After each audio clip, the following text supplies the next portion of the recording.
tatlo, apat, lima, anim, Boy! Oh, sino yan? Boy, nandiyan ka, boy? Oh, pasok. Boy! Magbabayad sana ako ng utang ko. Oh, ano nakain mo? Sige naman, naalala mo yung utang mo. Siyempre, boy. Ikaw palagi ka nandyan pagka no? Nagbibilang ako ng pera, no? Dahil pera, boy, ah. Magbabayad ka sa akin. Oo, boy. Alam mo ba kung magkano na utang mo? Kano na, boy? 10,000 na utang mo sa akin. Ay, ba? Malaki-laki na rin Laki pala. na, syempre. Magaling kang mangutang eh. Boy, Oh. babayaran kita, pero hindi pa ngayon. Pag nagkapera na ako, boy. Sabi mo, magbabayad ka kaya ka na pa rito. Boy, wala akong pera dito, boy.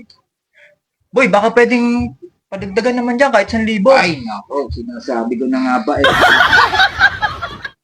Nagbulsa ka pa. Kailangan ko, boy. Kailangan ko ngayon. Kailangan mo ngayon. Oh, babayaran din kita. Nako, Pangako. pangako. Tapos mapapako na naman. Boy, Magkano ba kailangan mo? 1,000 lang, boy. 1,000? Oo, Ano naman gagawin mo sa 1,000? wala kaming ulam ngayon eh. Wala ulam. Oo. Pati ulam sa akin, no? Galing mo na. Salamat, boy, ah. Iba ka talaga, boy. Talagang magaling tong dumiskarte eh.